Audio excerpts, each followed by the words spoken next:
Do you guys remember this beauty? The modified Tyrant 2011 that we tested on this channel, kindly sent to us by Modify with the custom stupid serial number on it. Well, I'm excited to let you know that today we're going to be installing a brand new bucking and inner barrel. Now, prior to the installation of our new bucking and inner barrel, we have to check the accuracy. Just for proof, if you can see, the inside of the bucking there, I believe is a pink color, and the inner barrel is a thin black rod. We'll go ahead and throw this inside of the tripod. We're going to hold it by the Surefire light that we threw on here. And I think that should be nice to stabilize it and keep enough room so we can access the trigger, but also allow the slide to blow backwards. Tighten this down nice and snug. Just keep in mind, I do have the Hi-Capa preset. We got 0.32 gram BBs, a can of propane, and a Binoc red dot. So all of these things will be the same moving forward. Now all we're going to do is make sure that that BB is making contact with the target. We are. Now to kick off the stock bucking and hop up, we brought out Roar from Shrek, otherwise known as Butterface, and we're going to go throw him on the target now. Now remember, we have a freshly gassed mag here, and what we're looking for isn't where we contact Butterface, but the groupings that we have on Butterface. And we're going to drive 10 rounds down at Butterface. 1, 2, 3, 4, 5, 6, 7, 8, 9, 10.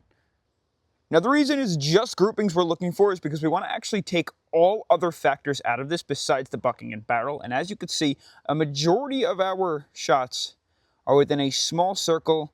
I don't know exactly the distance, but it looks like a maybe 2-inch mark. Besides the 2 outliers that drove left and high. So that's not too bad for 10 shots. And it looks like Butterface is going to have a really hard time. This is that part in the video where if you're not a fan of teching content, you might want to skip past it. But this will be good for anybody looking to change out their hop-up and inner barrel. We'll try and keep this as short and as sweet as possible. All we're going to do to start off is remove the 2 screws at the base of the compensator. Now, while we do this, I do want to let you know that I have put a ton of BBs through this thing, and I gotta say, just as pleased as I was during the original video, I am still as pleased. The Tyrant 2011 is unbelievable for what it is and how affordable it can be. The only thing that I did, and this is totally user error, was I actually stripped the screw for the front sight that screws it into the compensator. But thanks to Modify, I was able to source another one, so that's not an issue anymore. Other than that, though, this thing has functioned damn near flawlessly. Drag this guy back. I'm going to push this pin out from the opposing side as soon as those 2 holes line up. And then the whole front barrel assembly should pop out, and this is what we're going to need. Now, to get the rest of the front parts out, it's like a pinch and pull method. So what you're going to do is grab this little O-ring or washer up at the front and move the barrel forward. You just got to find the direction that'll allow it to pull outwards. And be careful, don't let it spring forward because this will just pop apart. We don't actually need to take that apart though. And then the barrel and outer barrel should just pop out. They'll feel a little bit of friction just because the bucking sits really nicely with the nozzle. And this is the part we're going to start taking down. We've got a series of 2 screws that have to be removed. And they're held nice and tight in place, so be careful, don't strip them. And while you do this, make sure you keep some tension between the right and left panel of the hop-up unit, because it is kind of like a clamshell design, and you don't want all the parts to just fall apart without you having control over them. The hop-up unit should separate into 2 pieces. And you can see the hop nub that connects to the wheel. And then the only 2 parts that we need to take out are the bucking and the inner barrel. Now, before we take a look at the 2 that come with it, we'll pop the new Modify X-Range hop bucking in, which I know a lot of people are really, really fond of. I know there's a large group of people who use these inside of their snipers or their VSR systems. And it looks like we have a 65 degree, and what was inside might have been the 55 degree. And we'll see if the hop nub itself is any different.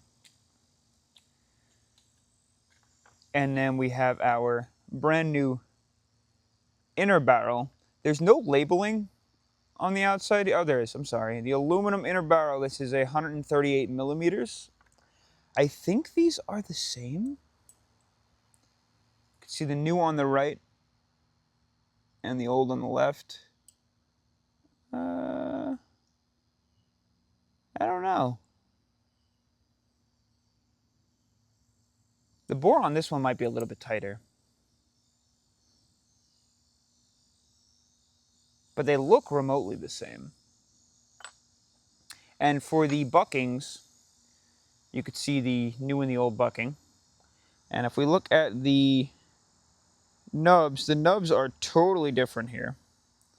I'll try and get a more zoomed in image for you.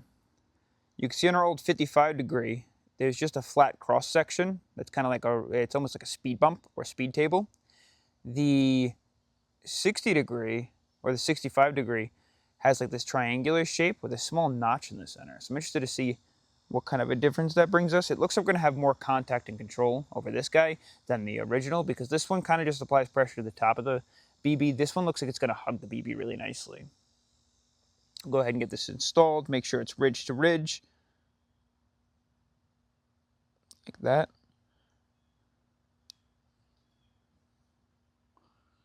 That fits really tight over the top. I like that. That's a nice fit. Make sure everything's set up correctly.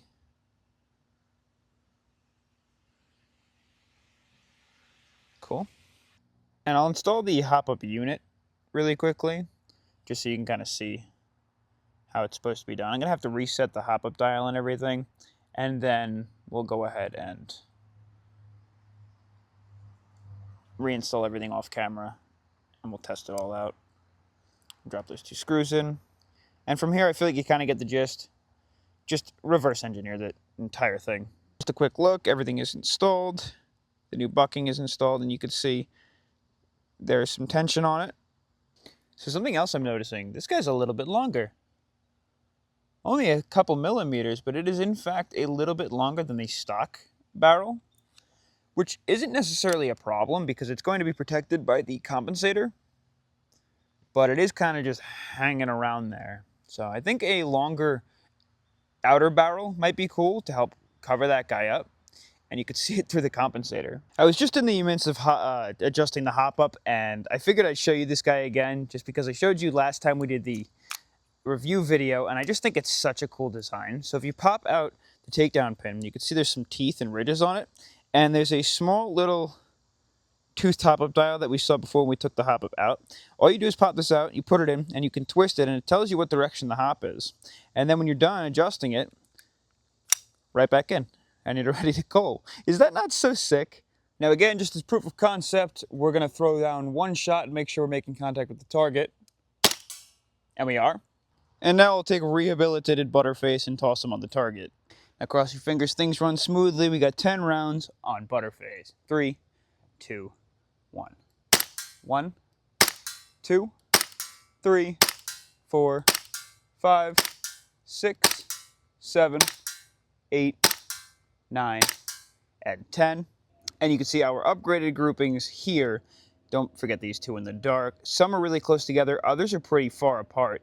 I almost want to say, I know the hop-up bucking is new, so sometimes they have a little break-in period, but I think that this one functioned worse. So now with that longer inner barrel and a slightly tighter bucking, I would imagine that we're going to get some different chrono readings. I don't particularly remember what we had used BB-wise as well as what we were chronoing at during the previous testing, so I'll go ahead and throw that video up on screen. You'll see that now.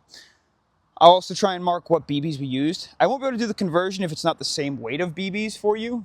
Maybe someone who's better than that can do that for me. But I'm going to throw 5 shots through here. We got 301.8 and 1.35 joules. 298.2 FPS at 1.32 joules. 300 FPS at 1.34 joules.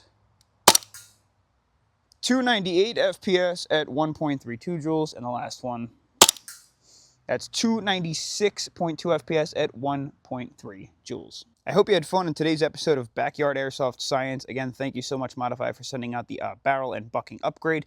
Let me know your thoughts. Let me know if I should have changed anything or done differently, because I want to make sure that we make these videos better for you guys. I'm going to give this bucking a break-in period, throw tons of rounds through it. I'm going to wind up primarying this anytime that I go to game days, and I'll come back in the comment section when I do and let you know how it performs then. I'll catch you in the next adventure. Peace.